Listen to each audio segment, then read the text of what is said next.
Patrocínio Sebrae Amazonas.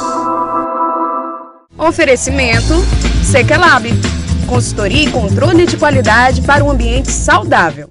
Olá, começa mais uma edição do Amazônia Empreendedora e eu gostaria de agradecer pela sua audiência, pela sua participação através das redes sociais. E hoje iremos falar de uma cafeteria que há mais de um ano vem se destacando na capital amazonense através de cafés especiais. E eu gostaria de te convidar para ficar com a gente, você é o nosso convidado, venha conosco empreender na Amazônia.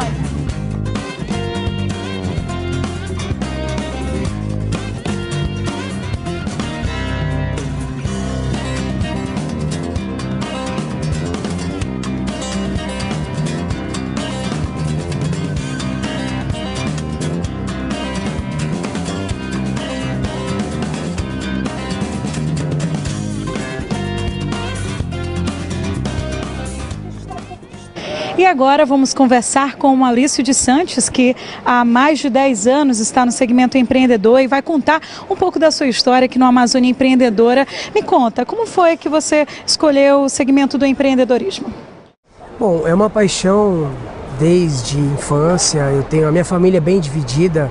A gente tem uma parte da família na seara da gastronomia e a outra totalmente na área jurídica.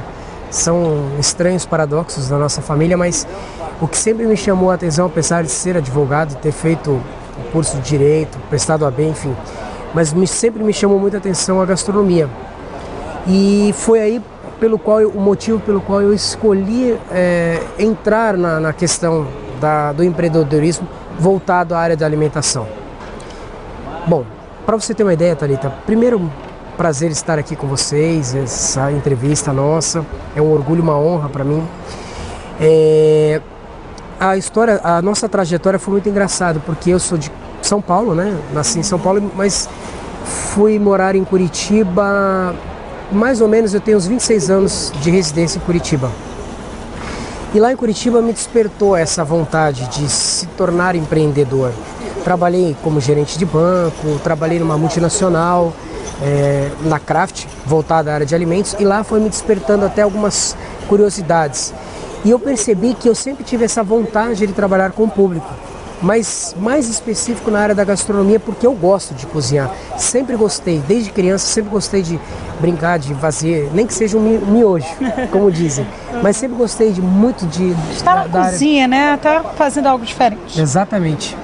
E aí juntei, meu pai também sempre gostou muito dessa coisa de trabalhar com público, afinal ele sempre trabalhou com o público, né, como representante comercial. E nós tivemos um primeiro empreendimento que foi um bar em Curitiba, chamado Amigos do Chopp, e que por sinal foi um bar assim muito badalado. E nós inauguramos assim, questão de, trabalhamos com ele mais ou menos uns 2, 3 anos e tal. E aí, passado um tempo, na região que eu estava inserido, na região do Batel, uma região super badalada em Curitiba, ela acabou ficando para trás, porque vieram novidades. E lógico, você como empreendedor não pode ficar para trás. Tem que sempre estar inovando, né? A inovação é fundamental. E aí nós demos um salto. Eu parti para um pressuposto de montar realmente uma área de gastronomia, especificamente falando com comidas, além de comidas típicas que nós temos aqui, comida italiana, contemporânea, enfim. Nós montamos uma sociedade gastronômica, ou seja, o Amigos do Chopp se tornou o Santo Grau, que veio a se chamar Santo Grau Sociedade Gastronômica. Eu me juntei com alguns sócios e nós montamos. Aí nós tínhamos lá uma clube do uísque, uma charutaria, tudo num ambiente só.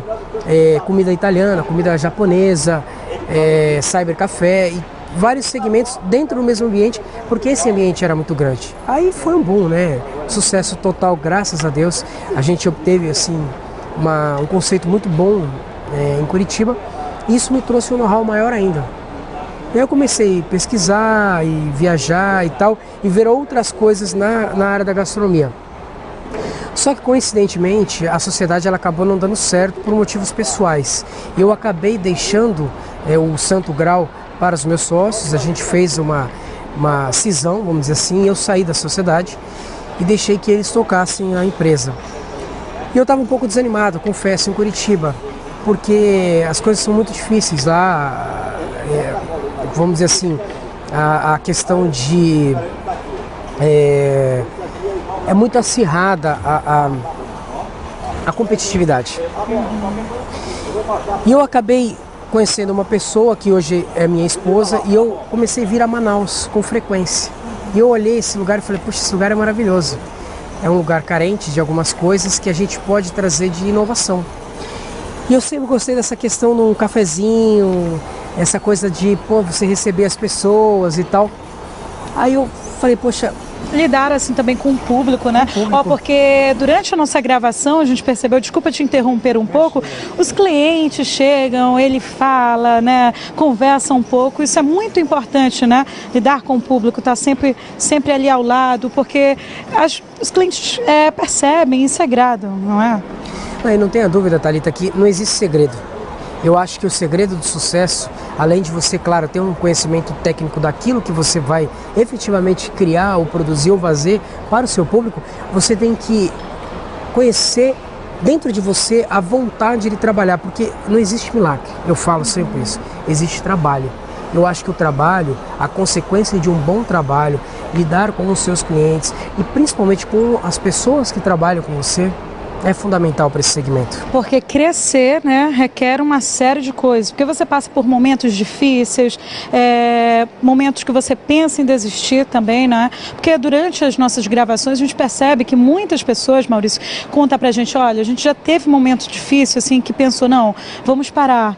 Mas sabe, assim, a vontade de continuar, assim, pessoas dando força, a família, que é fundamental, não é? Que foi até uma opção de você vir a Manaus, né? Sua família que você construiu e assim, só lembrando também que você que está nos assistindo, que quer contar um pouco da sua história no Amazônia Empreendedora, assim como o Maurício, é só acessar o nosso Facebook, facebook.com/Amazônia Empreendedora. Lá você fala com a nossa produção, olha, eu conheço uma pessoa que tem uma história legal, ou então eu tenho uma história bacana para contar e gostaria de contar no Amazônia Empreendedora, assim como o Maurício. E continuando a nossa conversa, me conta, aí depois de Curitiba você... Então, Thalita, aí...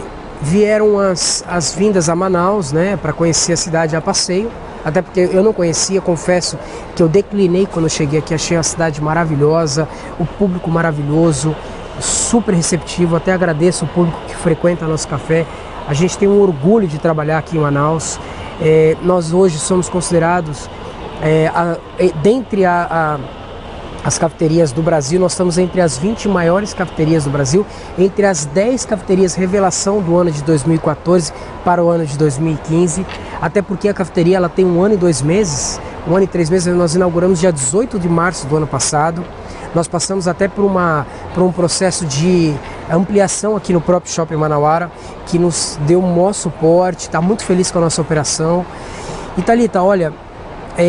voltando àquela questão da história que eu estava lhe contando, quando eu vim para Manaus, eu procurei logo o Sebrae também, que me deu um apoio, eu fiz vários cursos com eles, são pessoas de alto gabarito, são pessoas que têm uma visão enorme de mercado, eles te implementam, sabe, como fazer, te ajudam a extrair da sua memória o que você deve fazer para empreender o teu negócio. Então eu recomendo o curso de Sebrae, isso é muito importante. Que isso vai ser alguns detalhes que a gente vai falar também no próximo bloco sobre o Sebrae, que sempre está apoiando os microempresários, pessoas que decidem entrar na área do empreendedorismo. A gente vai falar também um pouco mais no próximo bloco. E desculpa te interromper mais uma vez, mas vamos para um breve intervalo. Daqui a pouco voltamos para o Maurício falar um pouco mais da sua história aqui.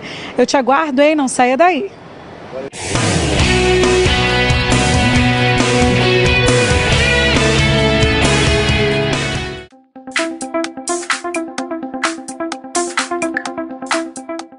A FAMEB, com o intuito de desenvolver a nossa capacidade de produzir um novo produto a partir de matérias-primas regionais, desafiou todos os períodos de nutrição a criarem um produto, uma barrinha de cereal, que podia ser proteica ou energética, e com isso nós criamos barrinhas, as barrinhas que aqui estão. Essas barrinhas, elas foram solicitadas com o intuito de reaproveitar elementos da Amazônia. E era de uma barrinha que fosse energética ou proteica. É muito interessante o que a FAMetro faz de nos proporcionar esse desenvolvimento mesmo. Porque quando ela desafia o aluno a fazer um projeto dessa magnitude, nós acabamos aprendendo mais do que a gente aprende na sala de aula.